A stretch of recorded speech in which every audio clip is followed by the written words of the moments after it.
로마서 8장 15절입니다.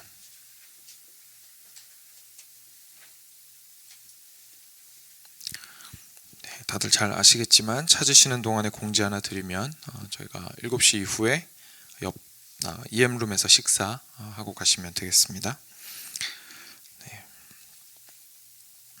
네, 로마서 8장 15절부터 18절입니다. 4절입니다. 저희 같이 한 목소리를 읽겠습니다. 15절부터 18절 같이 읽겠습니다. 시작. 너희는 다시 무서워하는 종의 영을 받지 아니하고 양자의 영을 받았으므로 우리가 아빠 아버지라고 부르짖느니라.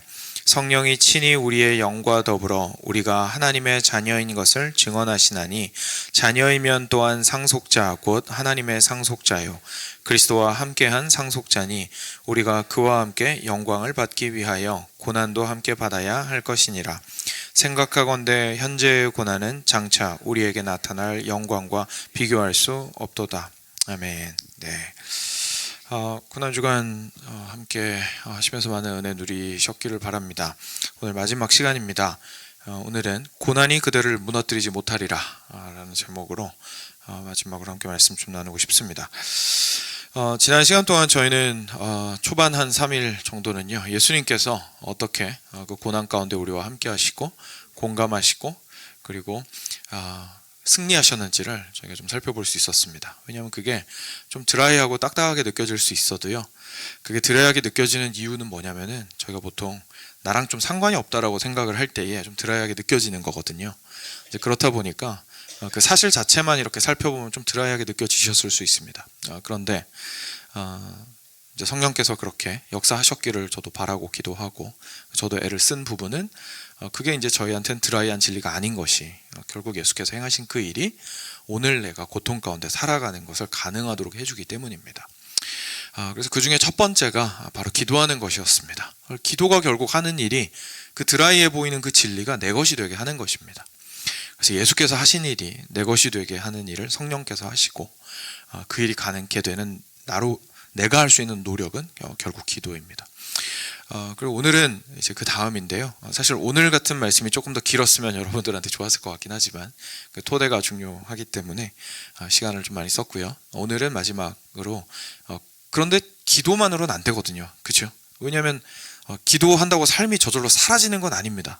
그럼 결국 살아나가야 되거든요. 그렇지 않습니까?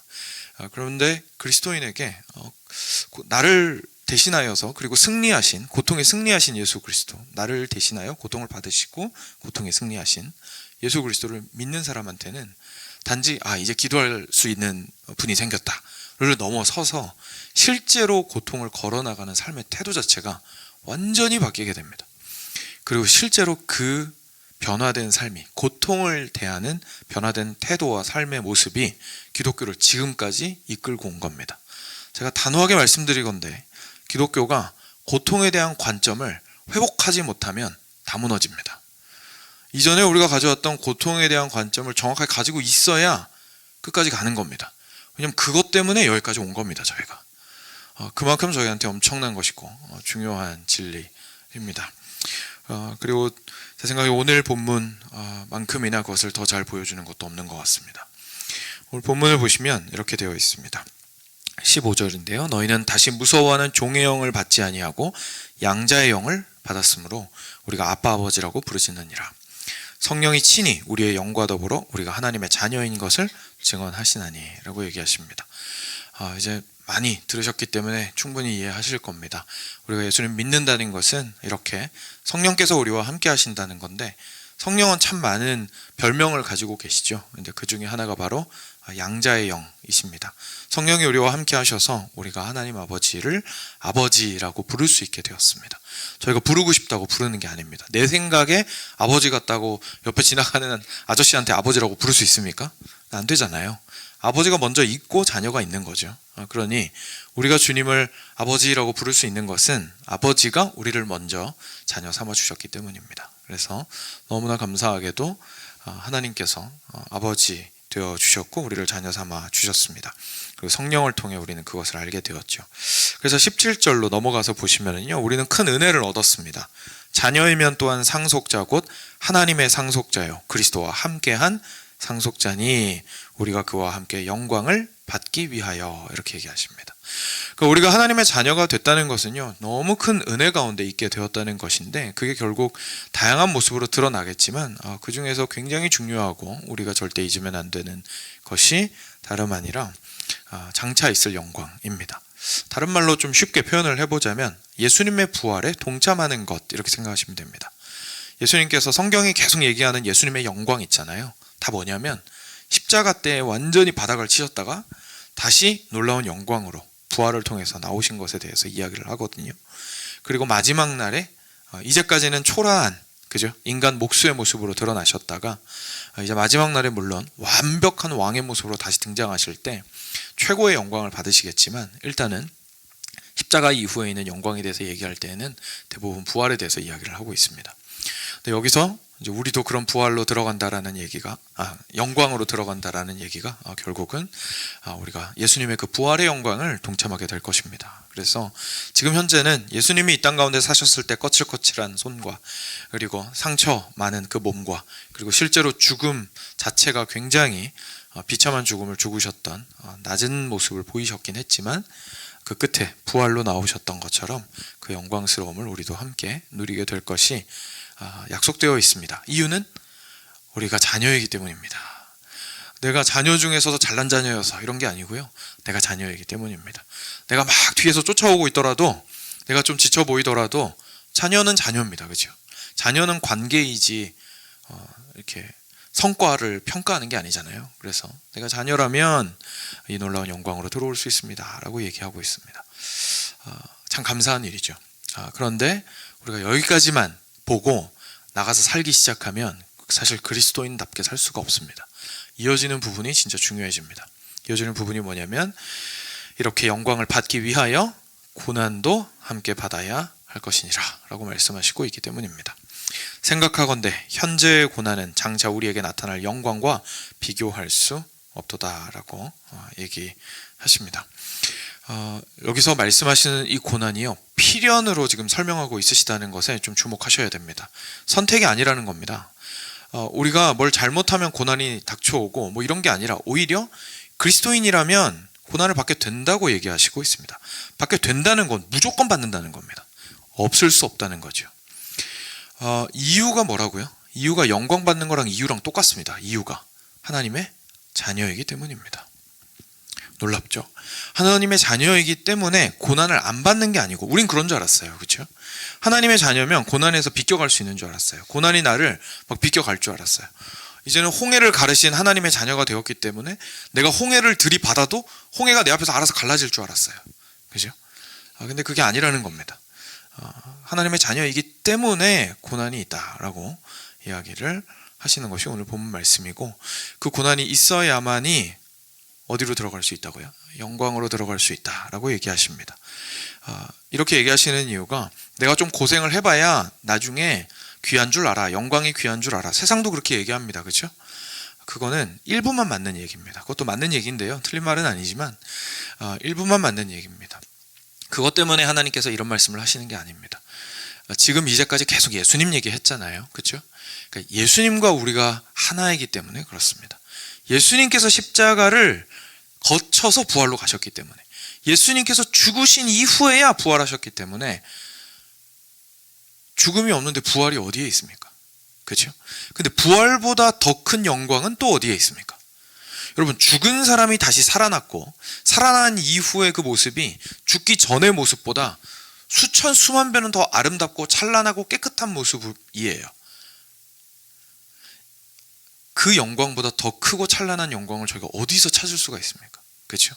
우리가 실제로 창업가들이나 지금 굉장한 내노라는 부자들을 보면서 놀랍고 박수치고 하는 이유도, 이 사람들이 막 자기 차고에서 친구랑 둘이서 개업해가지고 거기서 모든 고생하고 회사 한 두세 번 말아먹고 그 다음에 올라가가지고 지금 막 세계 몇 위 되는 부자 되니까 사람들이 그 사람을 보고 더 대단하다고 생각하고 박수 쳐주고 그 영광이 크다고 생각하는 거 아닙니까? 그렇죠?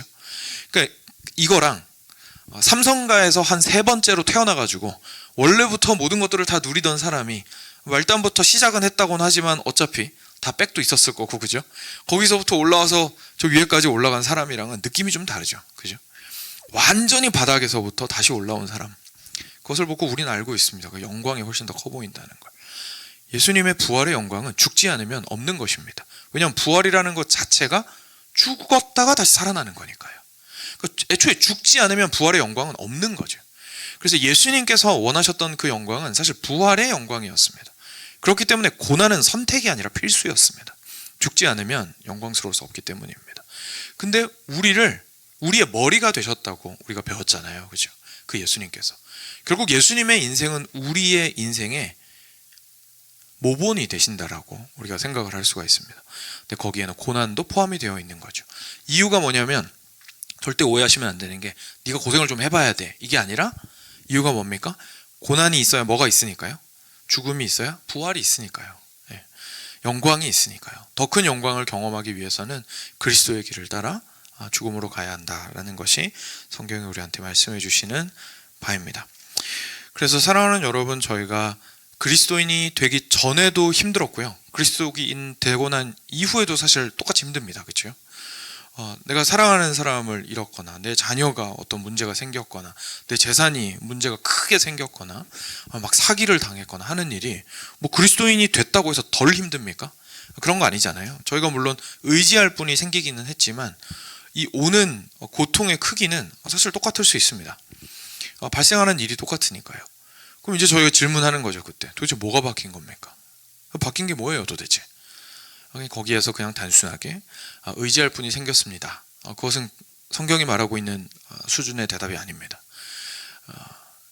우리가 거기에서 바뀌게 되는 것은 고난을 바라보는 눈 자체가 바뀌게 됩니다. 방금 읽었던 말씀을 통해서 우리가 배우게 되는 건 뭐가 바뀐 거냐면요, 내가 바뀌었습니다. 예수님 밖에 있을 때 난 뭐가 아니었습니까? 하나님의 자녀가 아니었습니다. 하나님의 자녀가 아닌 사람이 고통을 당하고 있는 겁니다. 이제는 하나님의 자녀가 고통을 당하고 있는 겁니다. 근데 그 하나님은 온 우주를 다스리시는 분이십니다. 그리고 역사의 마지막을 주관하시는 분이십니다. 그렇죠? 그 역사 안으로 들어와서 이제 고난을 당하는 사람이 된 겁니다. 그러면 고난에 대한 관점이 완전히 바뀌게 됩니다. 제가 설명드리는 것보다 말씀을 보시면 이해가 더 빠르실 겁니다. 히브리서로 잠깐 가보겠습니다. 히브리서 12장입니다.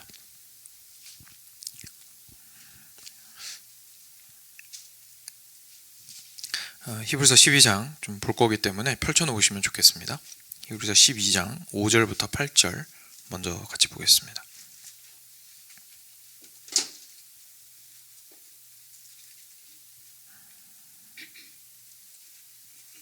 네, 이 구절은 오늘 좀 핵심된 내용이어서 같이 읽겠습니다. 12장 5절부터 8절입니다.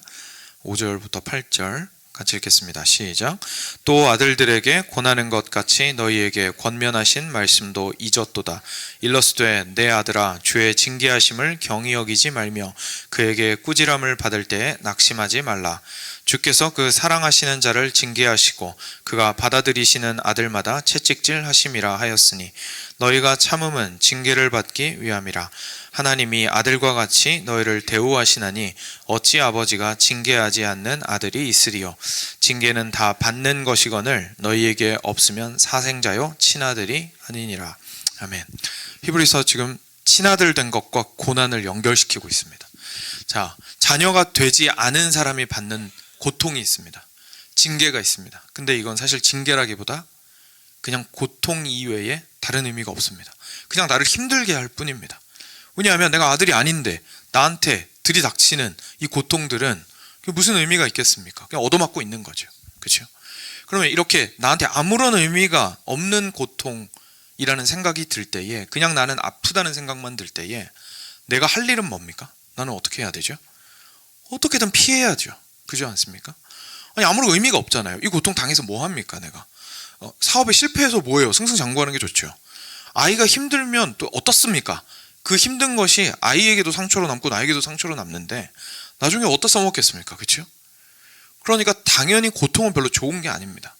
그러니 어떻게든 피해야 되는 것이고 어떻게든 밀어내야 되는 것이고 하다못해 최선을 다해서 피할 수 없다면 잊어버려야 되는 게 돼버립니다. 빨리 잊어버려야지, 빨리 회복해야지, 그죠? 이렇게 우리가 생각을 하게 될 수밖에 없습니다. 근데 자녀가 되게 되면요, 고난의 이름이 바뀝니다. 이름표가 바뀌어요. 오는 방식은 똑같습니다. 오는 방식은 고난으로 오는데요, 고난의 이름표가 징계라는 이름으로 옵니다. 근데 우리가 징계라는 표현 때문에 오해를 참 많이 할 수가 있습니다.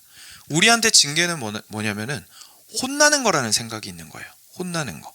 근데 여기서 말씀하시는 징계의 핵심이 혼난다가 아닙니다. 왜냐면 우리한테 혼난다는 어떤 겁니까? 엄마 아빠한테 혼났어요. 선생님한테 혼났어요. 사장님한테 혼났어요. 혼났다라는 건 내가 뭐 잘못해서, 쉽게 말해서 좀 우리 직장식으로 얘기하면 고가 반영이 엉망으로 된다는 얘기잖아요. 그죠? 그러니까 평가를 잘못 받는다라는 얘기잖아요. 그러니까 좋은 건 징계를 안 받는 게 좋다는 생각이 우리한테 있습니다. 애가 이렇게 둘이서 쭉 크고 있으면 한 애는 맨날 잘못해가지고 엄마 아빠한테 혼나면서 커요. 다른 한 애는 애초에 눈치가 빨라가지고 착착착 해가지고 엄마 아빠 시키기 전에 다 하면서 커요. 우리가 보면서 누구를 칭찬합니까?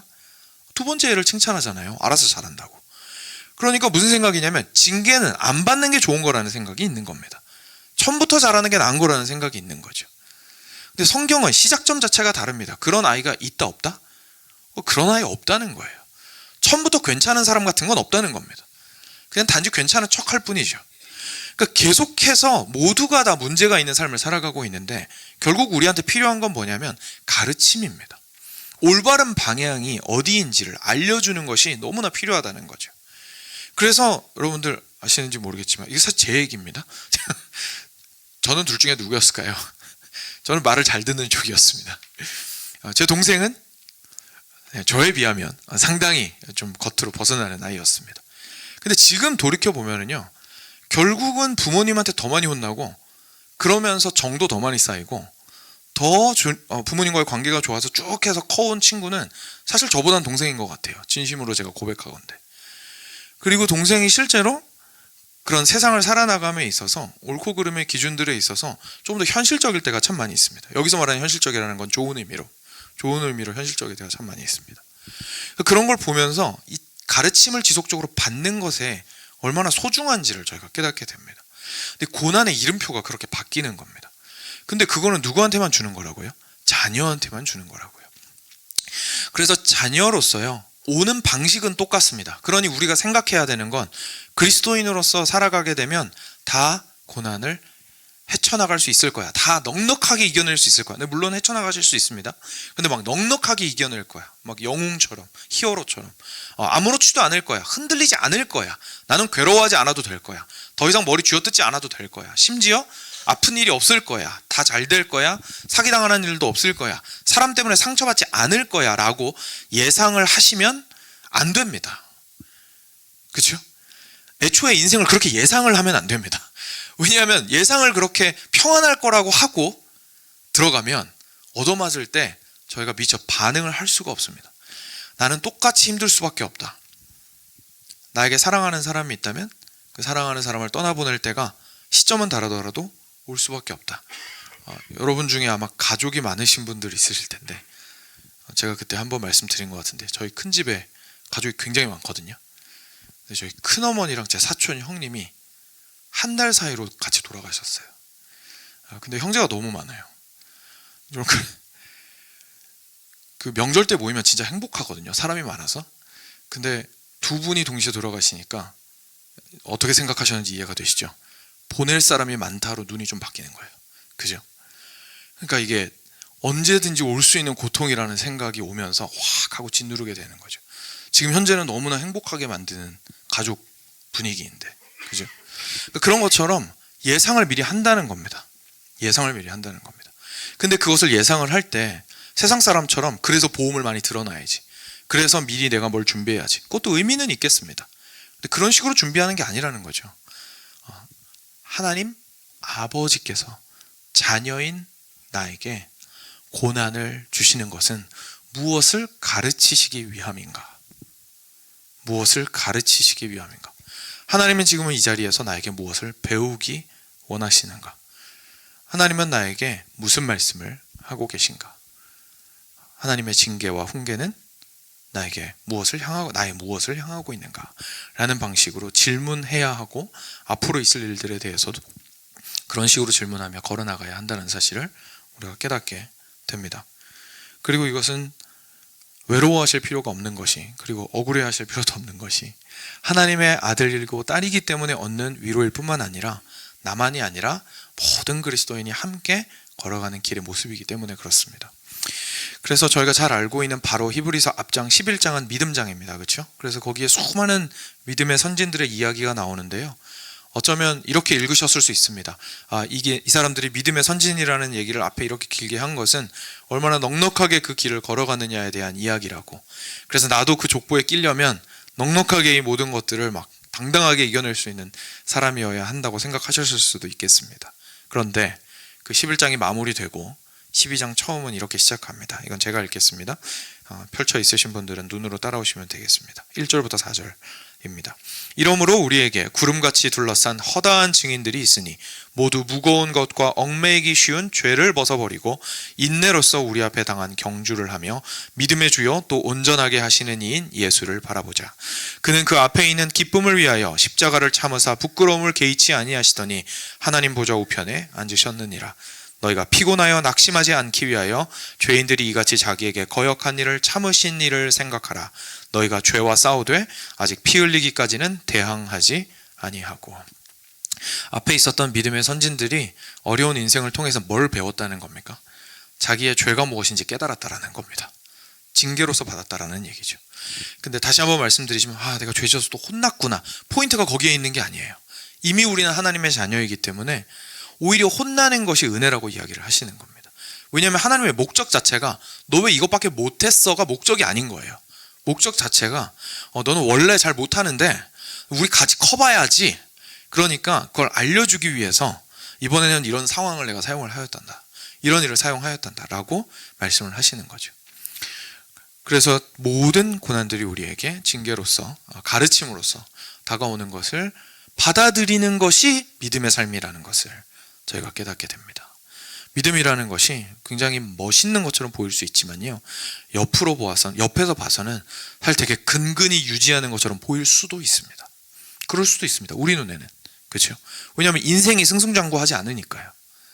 그런데 하나님의 눈에는 그렇게 안 보입니다. 지금 그 고난 가운데에서 옆에서 막 승승장구하면서도 자기가 죄인이라는 사실은 깨닫지도 못하고 올라가는 사람이라, 내가 이리 휘청이고 저리 휘청이고 있어도, 그리고 근근히 버티고 있어도 이 겪어나가는 모든 고난 과정 가운데 하나님께서 나에게 가르치시는 것이 무엇인가라는 것을 깊이 있게 묵상하고 진지하게 생각하고 돌이켜볼 줄 알고, 그리고 어떻게든 주님 앞에서 자녀다운 사람으로서 한 걸음을 떼고자 애쓰는 사람을 보실 때에 주님은 그래, 네가 내 딸이다, 네가 내 아들이다 라고 하시기 때문입니다. 둘은 세상이 바라보는 눈과 하나님이 바라보는 눈 앞에서 굉장히 다를 수밖에 없습니다. 그래서 사랑하는 여러분, 저희는요, 고난이 똑같이 오더라도 그 고난을 하나님께서는 나라는 사람을 만들어 가시기 위해서 그 고난을 사용하신다라는 것을 저희가 깨닫게 됩니다. 그래서 조금 밑으로 내려오셔서 한 절만 더 읽으면요, 히브리서 2장 11절에 이렇게 나와 있습니다. 무릇 징계가 당시에는 즐거워 보이지 않고 슬퍼 보이나 후에 그로 말미암아 연단받은 자들은 의와 평강의 열매를 맺느니라. 여러분, 저는 제 나름대로 이제 겪었던 아픔들이 있었는데, 저는 그 일이 없었다면 지금의 제가 없었으리라 단언할 수 있습니다. 왜냐하면 그 과정을 통해서 너무나 많은 부분을 배웠고 실제로 변화되었기 때문입니다. 실제로 용광로에 들어가서 녹는 것은 내가 원하지 않아도 녹아지는 경우입니다. 그렇죠? 대부분의 가르침들은 내가 그렇게까지 녹을 정도는 아니고 어떻게든 내가 나를 좀 만들어갈 수 있는 방향으로 하나님께서 하시는 것 같습니다. 근데 여러분도 아시다시피 때로 어떤 일들은 저희가 감당할 수가 없는 일들이 있습니다. 그러니 그냥 불 온도가 너무 뜨거워서 내가 들어가면 녹는 거 말고는 방법이 없는 거죠. 그런데 녹지 않으면 그 다음에 몰딩에 들어가서 모양이 바뀔 수가 없습니다. 하나님께서 원하시는 그 모습으로 빚어나올 수가 없는 거죠. 하나님께서 빚어가시는 그 과정을 위해서 하나님께서는 당신의 사람들을 때론 용광로에 놓고 완전히 녹여버리실 때가 있습니다. 근데 녹여버리실 때 우리가 포기하게 되면 사실 우리가 고난의 포인트를 놓치게 되는 것이 되어버리겠죠. 열매가 있습니다. 그 다음에 나오는 삶은 의와 평강의 삶입니다. 그 이전과는 말할 수 없는 순도와 그리고 말할 수 없는 단단함으로 다시금 나오게 됩니다. 이것이 하나님께서 고난을 사용하시는, 당신의 자녀를 위해서 고난을 사용하시는 방법입니다.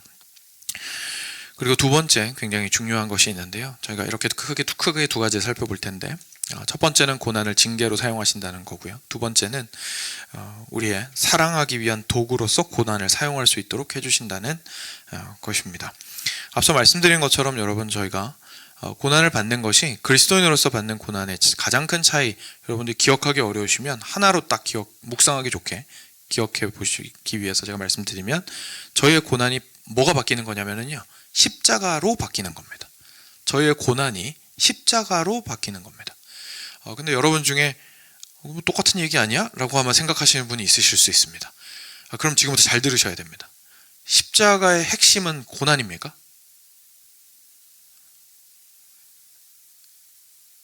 십자가의 핵심이 고난입니까? 예수님 십자가 왜 못 박히셨죠? 우리를 살리시려고 못 박히신 게 핵심입니다. 고통의 목적이 고통보다 중요합니다. 우리가 십자가이지 않았던 고통을 당할 때 이 고통은 목적이 없습니다. 그러니까 얻어맞고 있는 거예요. 그렇죠? 그러니까 난 피해야죠. 근데 내가 하나님의 자녀가 되고 난 이후에 그리스도와 한 몸이 되고 나서 이제 나의 고난은 십자가가 됩니다. 그래서 이제 고난의 목적이 생깁니다. 예수님께서 그러하셨듯이 다른 사람을 살리기 위함입니다. 그래서 예수님께서 직접 말씀하셨습니다. 이에 예수께서 제자들에게 이르시되 누구든지 나를 따라오려거든 자기를 부인하고 자기 십자가를 지고 나를 따를 것이니라. 이 말씀이요, 힘들 거다라는 말씀이 아니에요. 너 나 따르려면 되게 고생 많이 한다? 이 뜻이 아닙니다. 이 뜻은 십자가를 지라고 말씀하신 거기 때문에 되게 고생 많이 할 건데 고생의 목적이 뭐냐는 거예요. 너 나 안 따라와도 고생은 할 거야. 그렇지 않습니까? 뭐 예수님 안 믿는 사람들은 고생 안 합니까? 똑같이 힘들고 심지어 더 힘든 사람도 많죠. 예수님을 따르는 사람의 고통이 십자가가 된다는 얘기입니다. 그 아픔이 주님을 따르는 길이기에 사랑하기 위하여 지는 짐이 될 것이다 라는 얘기입니다. 그러면 자기 부인이 필연적으로 따라올 수밖에 없습니다. 다른 사람을 사랑하려면 내가 죽어야 되거든요. 그러니 다른 사람을 사랑하기 위해서 지금 현재의 고통도 감수하고 감내하겠습니다 라는 마음을 가지게 되는 것이 그리스도인으로서 고난이 바뀌게 된다는 의미입니다. 그래서 여러분, 고린도 후서로 한번 가보겠습니다. 두 번째 좀 찾아보는 말씀인데요, 고린도 후서 1장입니다.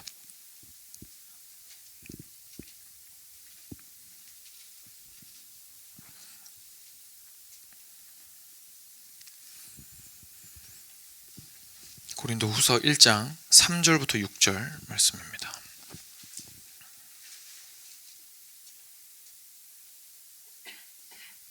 네, 고린도 후서 1장 3절부터 6절, 역시 4절인데요. 이 부분도 중요한 부분이어서 같이 읽었으면 좋겠습니다.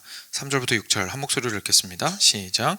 찬송하리로다. 그는 우리 주 예수 그리스도의 하나님이시요 자비의 아버지시요 모든 위로의 하나님이시며 우리의 모든 환난 중에서 우리를 위로하사 우리로 하여금 하나님께 받는 위로로서 모든 환난 중에 있는 자들을 능히 위로하게 하시는 이시로다.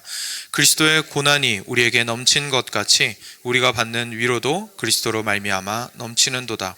우리가 환난 당하는 것도 너희가 위로와 구원을 받게 하려는 것이요 우리가 위로를 받는 것도 너희가 위로를 받게 하려는 것이니 이 위로가 너희 속에 역사하여 우리가 받는 것 같은 고난을 너희도 견디게 하느니라. 아멘. 제가 너무 많이 설명 안 드려도 말씀만 보셔도 이해가 되시죠? 사랑하는 여러분, 하나님께서는 우리의 아버지가 되셔서요, 우리를 고난 가운데 인도하시는 이유 중에 하나는 무엇이냐면 우리로 사랑하게 하심입니다. 왜냐하면 나만 고통당하는 게 아니거든요. 이 땅의 모든 이들은 죄의 결과로 신음하고 있습니다. 모두는 죄의 결과로 각자의 자리에서 고통스러워하고 있습니다. 우리는 결국 보이는 게 나밖에 없기 때문에 주님 왜 나만 이렇게 힘듭니까? 라고 말하던가, 그렇게 표현은 안 하더라도 결국 주변이 내 눈에 안 보이고 지금 현재 당하고 있는데 고통에서 어떻게든 벗어날까에 허우적대고 있기 때문에 그 안에서 씨름할 때가 대부분입니다. 그게 우리의 연약함이죠. 그런데 그리스도인이 되고 나서 깨닫습니다. 같은 경험을 한 사람이 나만이 아니었구나. 심지어 나보다 더 힘든 사람도 굉장히 많았구나. 그리고 나는 더 이상 내 고난과 고통을 이제 기억하고 싶지 않은데 그 사실을 보고 나니 이제는 나눌 수 있는 사람이 될 수 있겠구나라는 생각을 하게 됩니다. 놀라운 일이죠. 우리는 생각합니다. 부유한 사람이 나누어 줄 거라고 생각합니다. 아니, 정확하게 말하면 가난해 본 적이 있는 부유한 사람이 나누는 겁니다. 그렇죠? 처음부터 부유했던 사람은 가난을 경험해 본 적이 없어서 옆에 가난한 사람의 마음을 이해하기가 힘듭니다. 근데 가난해져 보았던 지금은 부유한 사람은 그 사람의 마음을 헤아리고 그를 위해서 나누어 줄 수 있겠죠. 저희가 수많은 사람들 요즘에 이제 TV를 통해서 볼 수 있다 보니까 그들의 삶을 엿볼 수 있을 때가 참 많이 있는데, 연예인들도 그렇고 뭐 대단한 기업인들도 마찬가지고 굉장히 가난했던 경험이 있던 사람들은 그래도 그 사람이 바르게 성장해왔고 지혜롭게 자기의 어려움들을 극복해왔다면 다른 똑같은 상황에 있는 후배들을 보면 막 열정이 터져 나옵니다. 그런 거 보신 적 있을 겁니다. 그렇지? 야, 나도 네 자리에 있어 봤어. 괜찮아, 일어날 수 있어. 근데 너 힘드니까 이런 부분에선 이렇게 하는 게 좋을 거야. 막 그냥 쏟아져 나옵니다. 왜냐하면 그 자리에 있어 보았기 때문이죠. 우리 모두는 사실상 동일한 삶을 살아가고 있습니다. 우리 모두가 죄인이라는 사실은요, 우리 모두가 고통스럽다는 뜻입니다. 그냥 단지 하나님 앞에서 못된 놈, 쳐 죽일 놈, 이런 뜻이 아니라 그런 뜻으로만 이해하지 마시고 죄의 결과로 고통받는 자들, 이런 뜻입니다. 우리 모두가 죄인이라는 것은 우리 모두 고통스럽다는 것인데, 그 말은 무슨 말이냐면 우리 모두 위로가 필요한 사람이라는 뜻입니다. 근데 우리 모두가 위로가 필요한 사람이라는 것은 결국 하나님의 위로가 필요하다는 뜻입니다. 우리 가운데 그 위로를 먼저 받은 이들이 있습니다. 그 고난을 겪고 그 터널에서 빠져나온 사람들입니다. 세상은 그 터널에서 빠져나왔기 때문에 이제 내 성공을, 이제부터는 승승장구하며 이제부터는 성공 가도를 달려야겠지, 이제는 그동안 액땜했으니, 소위 말하는 액땜했으니 이젠 잘 되겠지, 이제 운이 나한테 좀 붙겠지라고 표현합니다. 우린 다르죠. 내가 걸어왔던 그 길이 얼마나 아팠는데, 그걸 통해서 하나님의 징계라 여기고 내가 배운 것들이 얼마나 많은데, 옆에 봤더니 후배들이 잔뜩 있는 거예요. 그리고 후배가 아니어도 위로가 필요한 이들이 너무 많은 거죠. 그들을 위로하기 위하여 하나님께서는 나에게 아픔을 주셨고, 그리고 그들을 위로하기 위하여 나를 위로해 주셨구나 라는 사실을 깨닫게 됩니다. 이 말씀이 제가 그 우울증에서 빠져나온 이후에 주님, 제가 무엇을 하여겠습니까? 라고 기도하였을 때에 보게 되고 깊이 깨달았던 말씀입니다. 그리고 하나님께 기도했습니다. 주님, 저의 상처를 이젠 다시 들추어내고 싶지 않습니다.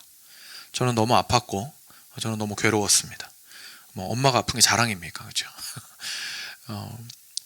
그런데 그것이 필요하다면 사용하겠습니다. 그것을 통하여 누군가 위로받을 수 있다면 제가 잠깐 더 아파 보겠습니다. 그리고 제가 더 사랑하기 위하여 애쓰겠습니다. 라고 기도하게 되었습니다. 그때 그 기도를 하지 않았다면 저는 목사 못됐을 겁니다. 그리고 여기에서 우리는 한 단계 심지어 더 나아가게 됩니다. 저희가 현재 막 쏟아지는 고난을 어떻게 하면 이 고난을 통해서 다른 사람을 더 위로할 수 있을까라고 생각하게 되었다면, 거기서 더 나아가서요, 나중에는 내가 사랑하는 것이 가장 중요하기에 사랑하는 방법이 고난 말고는 방법이 없다면 고난을 향해서 들어가리라 라고 고백하게 됩니다. 예전에 어떤 사람들이 그렇게 얘기했습니다. 고난을 주십시오라고 기도하는 분들이 간혹 있더라고요. 근데 여러분, 그런 기도는 좋은 기도가 아닙니다. 왜냐하면 고난 자체가 의로운 게 아니기 때문에 그렇습니다. 그죠? 고난 자체는 의로운 게 아니기 때문에 고난으로 들어가게 해주십시오라고 기도하는 건 사실 그만큼 노가 없어져 버리는, 고난 안 당해봐서 이렇게 당돌하게 기도하는 것이지, 노가 없어져 본 사람은 함부로 그런 기도 못하죠. 그죠? 고난으로 들어가는 것 자체가 중요한 게 아닙니다. 중요한 건 뭐냐면 사랑하는 겁니다. 근데 저 사람을 사랑해야 되는데 길이 나 있는데 길이 한 길밖에 없는 거예요. 이 길이 가시밭길인 거예요. 이 길을 지나가는데 막 불밖에 없어요. 이 길을 지나가는데 얻어맞아야 돼요. 그럼 원래 내가 나의 안녕을 생각하는 사람이라면, 성공을 생각하는 사람이라면 그 길 안 가는 게 맞죠. 왜냐면 가다가 내가 없어질 수도 있잖아요. 근데 곰곰이 봤더니 내 곁에 예수님이 계세요. 예수님이 무슨 길을 지나서 여기까지 오신 거예요? 십자가를 지나서 여기까지 오셨어요. 그죠? 그래서 내 옆에 함께 계세요. 그 절 쳐다보고 계신 거예요. 사랑해야 될 사람이 저쪽에 있어요. 그 길 가야 됩니까? 안 가야 됩니까? 간다고 얘기하는 거죠. 그걸 보고 우리가 뭐라고 얘기하냐면 순교라고 얘기하는 겁니다. 순교라는 게요, 산재가 아닙니다. 이거를 기독교식 산재라고 생각하시는 분들이 간혹 있습니다. 산업재해, 일하다가 죽는 거, 그죠?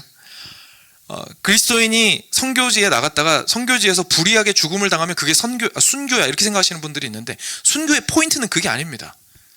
내가 목숨을 던질 만큼 사랑했습니다라는 게 순교의 포인트입니다. 내가 목숨을 던졌는데 사랑을 위해서 던지지 않았어요. 사실 순교라고 보기 힘들겠죠. 그건 그냥 죽은 겁니다. 그렇죠? 만약에 그것이 진짜 순교라면은요, 우리 대부분은 사실 순교할 일은 없을 겁니다. 그건 제가 안심을 시켜드릴게요. 그렇지만 같은 마음을 품으라고 하나님이 말씀하시는 거죠. 그 마음은 같다는 거예요. 저 사람을 사랑하기 위해서 이 가야 될 길이 고통의 길밖에 없다면 내가 그 길을 걸어가리로다. 그게 결국 순교하는 자의 마음이거든요. 그러다가 어쩔 수 없이 죽어야 되면 죽는 것이 순교하는 분들인 거고, 대부분의 사람들은 죽지는 않죠. 그렇죠? 그렇지만 삶 자체가 영적인 의미에서 죽이는 삶을 살아나가게 되는 거죠. 자기를 부인하고 나의 십자가를 지고 나를 따르라. 그것이 십자가의 길입니다. 사랑하기 위하여 고통을 선택하는 길. 사랑하는 여러분, 제가 제일 처음에 시작할 때 말씀드렸습니다.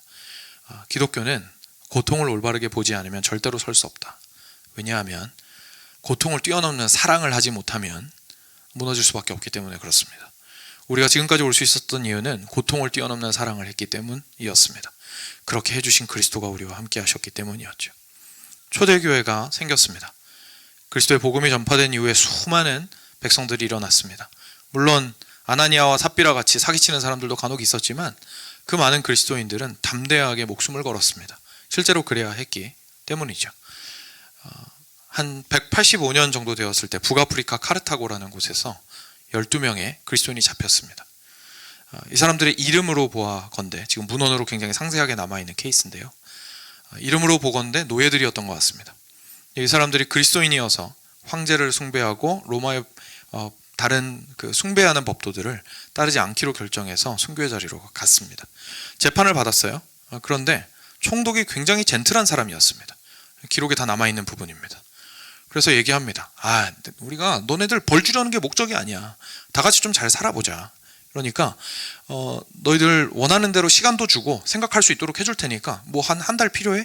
30일 정도 유예기간을 줄 테니까 생각하고 다시 돌아와. 괜찮아. 우리 좀 잘 지내보자 라고 얘기했습니다. 굉장히 선하게 얘기를 했어요. 이 사람들이 얘기합니다. 총독이시여, 저희는 세금도 내라는 대로 잘 냈고요, 저희가 이 땅에서 시민으로서 살아가면서 해야 할 일들을 잘 했습니다. 근데 혹시 이유가 무엇인지 아십니까? 당신이 나를 다스리고 있어서가 아니라 나를 다스리는 분은 다른 사람이기 때문입니다. 그리스도가 나를 다스리시는데 그리스도께서 원하시는 길이 그 길이기에 나는 이 길을 걸어왔던 것입니다. 결국 무슨 얘기죠? 총독이 지금까지 걸어온 길의 이유를 포기하라고 사실 말하는 거잖아요. 그리스도인이 되지 말라고 하는 것. 할 수 없다는 거죠. 그리고 나서 마지막에 이렇게 마무리합니다. 저는 그리스도인입니다. 다른 이유 필요 없습니다. 그랬더니 총독이 계속 회유합니다. 그 다음부터 이 사람은 계속 한마디로만 대답합니다. I'm Christian. 저는 그리스도인입니다. 다른 이유가 필요 없는 거예요. 나는 그리스도인입니다. 계속 그 말만 반복합니다. 그것이 그에게 유일한 그 길을 걸어가는 이유였습니다. 그러다가 결국 총독은 판결을 내릴 수밖에 없게 되었죠. 그가 판결을 내립니다. 아무개 이하 12명 피고인은 그리스도교의 관례를 따라 산다고 시인했다. 로마의 법도로 돌아올 기회를 주었음에도 이를 완강하게 거부하였으므로 이들에게 참수형을 선고한다. 12명 다 죽었습니다. 이유는 하나였습니다. 그리스도인이었기 때문입니다. 왜냐하면 하나님의 다스림을 받고 있는 자였기 때문에 하나님을 향한 사랑을 포기할 수 없었기 때문입니다. 그리고 하나님을 향한 사랑을 포기할 수 없어서 죽음으로 가는 사람은 하나님께서 말씀하신 이웃을 사랑하기 위하여 고통을 걸어가는 사람들이 될 것입니다. 마무리하겠습니다. 사랑하는 여러분, 교회란 우리를 사랑하셔서 자기 목숨을 버리신 그리스도를 인하여 새롭게 된 자녀들이, 하나님의 자녀들이 모인 공동체입니다. 그 사실을 진정으로 알고 있다면 우리는 결국 동일한 길을 걸어가게 됩니다. 그런데 이곳에서 자기의 영광을 구하고 자기의 높아짐만을 구한다면 사실 그것만큼 교회를 갉아먹어 들어가는 일은 없을 겁니다. 우리가 함께 모였을 때에 그리스도를 온전히 바라는 것은 결국은 하나님을 가장 사랑하기 위하여 우리의 모든 것들을 내놓는 것이고, 그리고 이웃을 사랑하기 위하여 저희가 애를 쓰는 것이라는 사실을 우리가 보게 됩니다. 이제 그리스도인으로서 아파하는 삶을 살아가는 것은요, 도대체 내가 왜 이렇게 힘들어야 되는가 라고 반문하는 것이 아니라 정말 말 그대로 하나님 왜 이렇게 힘들까요? 그러니까 힘든 이유를 찾는 것이 아니라요, 힘듦의 목적이 무엇일까요? 라고 질문하게 될 것입니다. 그래서 우리가 겪는 그 고통의 새로운 배지, 징계 또는 가르침, 그리고 사랑하기 위한 도구라는 배지를, 또는 십자가라는 배지를 우리가 기억하게 될 것입니다. 이 길 가는 건 쉽진 않습니다. 마침 오늘 이창원 집사님이 선곡을 잘 해주신 것 같은데, 우리한테 그래서 굉장히 중요한 게 있습니다. 우리가 그 고통에도 불구하고 사랑하기 위한 그 길을 가기 위해서는 우리가 확실해야 되는 건, 지금 그 길을 따라오셔서 내 곁에 계신 예수께서 평생 나랑 함께 하시겠다는 확신이 우리한테 필요합니다. 그거 없으면 내가 어떻게 사랑합니까? 그죠? 내가 막 불길로 떨어뜨렸는데 예수님 여전히 여기 계시고 나만 들어갔어요. 그거 어떻게 해요? 그죠? 죽잖아요. 그 확신이 너무나 중요해집니다. 그 확신이 없으면 우리는 사랑할 수 없습니다. 그래서 오늘 5일 동안의 고난주간의 마지막은 로마서 8장 35절부터 39절 말씀을 제가 읽고 함께 기도함으로 마무리하도록 하겠습니다. 제가 읽어드리겠습니다. 누가 우리를 그리스도의 사랑에서 끊으리요? 환난이나 곤고나 박해나 기근이나 적신이나 위험이나 칼이랴. 기록된 바 우리가 종일 주를 위하여 죽임을 당하게 되며 도살당할 양같이 여김을 받았나이다 함과 같으니라. 그러나 이 모든 일에 우리를 사랑하시는 이로 말미암아 우리가 넉넉히 이기느니라. 내가 확신하노니 사망이나 생명이나 천사들이나 권세자들이나 현재일이나 장래일이나 능력이나 높음이나 깊음이나 다른 어떤 피조물이라도 우리를 우리 주 그리스도 예수 안에 있는 하나님의 사랑에서 끊을 수 없으리라. 아멘. 같이 함께 기도하겠습니다. 들으신